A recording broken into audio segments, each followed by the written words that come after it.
আসসালামু আলাইকুম। সবাই কেমন আছেন? আলহামদুলিল্লাহ আমিও ভালো এবং সুস্থ আছি। তো আজকে আরেকটা ভিডিও নিয়ে হাজির হলাম সবার সাথে শেয়ার করব বলে। তো আজকে আমি আর কোনো কিছু রান্নাবান্নার ভিডিও শেয়ার করব না। তো গরমে আমরা একটু বাইরে চলে গেলাম, যেহেতু বাসার ভিতরে প্রচণ্ড গরম, তাই বাইরে একটু ঠান্ডা হতে বাইরে চলে গেলাম। তো আমরা চলে গেলাম মেট্রো রেল দিয়ে দিয়াবাড়ি।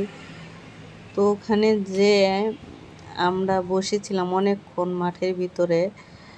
তো যে আমাকে ভিডিও করেছে সেটা আমি নিজেও জানতাম না যে ভিডিও হচ্ছে আমার। তারপর কি করব, ভিডিও যেহেতু করেই ফেলছে তো ওইটা সবার সাথে শেয়ার করে ফেললাম। তো আমি যে ওর সাথে কী কথা বলছি আমি নিজেও বলতে পারবো না যে আসলে কী কথা হয়েছে, যার কারণে আমার ভঙ্গিমাগুলো এরকম ছিল। তো আমরা মা ছেলেরা ম্যাচিং ড্রেস পরে নিছি।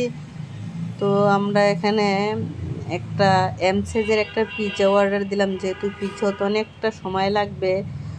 তো আমাদের টিকিট দিয়ে দিল। তো আমরা আশেপাশটা একটু ঘুরলাম। তো যেহেতু সন্ধ্যার পর হয়ে গেছে রাত্রেবেলা, তো সেরকম একটা ভিডিও আমি করতে পারি নাই, যেহেতু পুরো ইয়াটাই অন্ধকার। তো যেরকম পারছি সেটাই ভিডিও করে নিয়ে আসলাম। তো চায়ের অর্ডার করে দিলাম। তো চা তো আমার লাগবে যেখানেই যাই না কেন। তো আমি তো দুধ চা খাবো আর আমার হাজব্যান্ড খাবে রং চা।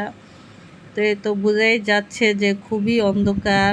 ভিডিও করছি কীরকম হয়েছে সেটা দেখে বোঝা যাচ্ছে। তো আসলে কি বাসার ভিতরে যেরকম গরম, বাহিরটা কিন্তু এতটা গরম না। তো এই তো দেখা যাচ্ছে মেট্রো রেলটা চলে যাচ্ছে, এই যে মেট্রো ট্রেনটা এখান থেকে চলে যাচ্ছে, আমরা পাশেই ছিলাম। তো আমি ওটাও কিছু ভিডিও করে নিলাম সবার সাথে শেয়ার করব বলে। তো এখানে বসে থাকতে থাকতে আমাদের পিৎজাটাও হয়ে গেছে। এখন আমরা বাসার উদ্দেশ্যে চলে যাব।